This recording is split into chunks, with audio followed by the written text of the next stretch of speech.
మనం నోవాహు గురించి చెప్పుకుంటున్నాం కదండి. అవును. ఆదికాండము 6:9లో నోవాహు నీతిపరుడును తన తరంలో నిందారహితుడనై ఉండెను. నోవాహు దేవునితో నడిచినవాడు. అంటే ఆయనలో ఏమేమున్నాయండి? ఆయన నీతిపరుడు, నిందారహితుడు, మరి దేవునితో నడిచినవాడు. ఆ విధమైనటువంటి యజమానునిగా ఉండిన ఎడల అక్కడ ఆ కుటుంబంలో ఉన్న ప్రతి ఒక్కరు కూడా ఆ యజమానునికి లోబడే అవకాశము ఉంటుంది. కాబట్టి యజమానుని ఫాలో అయ్యేటటువంటి మరి కుటుంబము యజమానుని ఫాలో అవుతుంది కాబట్టి, యజమానుడు ఈ నోవాహు వలె నీతిపరుడును, నిందారహితుడును, దేవునితో నడుచువాడుగాను ఉండాలి. ఆ విధంగా దేవుడు ఆయన దేవుని సన్నిధిలో నీతిమంతుడు. దేవుని దృష్టిలో నీతిమంతుడండి. ఏదో మనుషులకు పైపైన కనబడటానికి కాదు.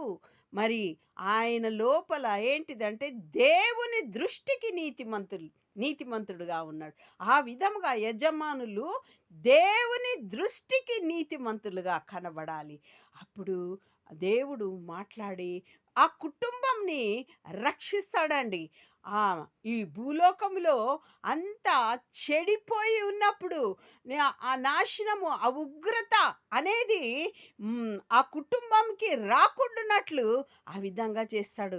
ఆ విధంగా చూచినట్లయితే ఈయన నీతిపరుడు కాబట్టి మన బైబిల్ ఏం చెప్తుందంటే సామెతలు 11:4 చివర్లో నీతి మరణం నుండి రక్షించును.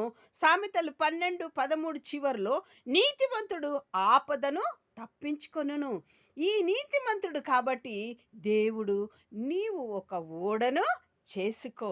నీ ఓడలోనికి నీ కుటుంబం వారినందరినీ అనంటే నీ భార్యను, నీ కుమారులను, నీ కోడండ్రను అందులోనికి ఆ విధముగా రక్షణ, రక్షణ అనే ఓడ. ఆ రక్షణ అనే ఓడ ఎవరు మనకిప్పుడు అంటే యేసుక్రీస్తు వారు. యేసుక్రీస్తు వారిలో విశ్వాసం ఉంచి ఈయన అంతకుముందు ఏంటిదనండి వర్షము చూడలేదు. అయినా గాని విశ్వాసముతో మరి ఇప్పుడు నన్ను యేసుక్రీస్తు ఉన్నాడా? చూపెట్టు అని అనటానికి వీల్లేదు. విశ్వాసముతో ఏ విధంగా వర్షాన్ని కూడా ఆ సూచన కూడా చూడనటువంటి నోవాహు వలె విశ్వాసముతో నీతిపరుడుగా ఉండి యజమానుడు తన రక్షణ ఓడని కట్టాలండి. ఆ!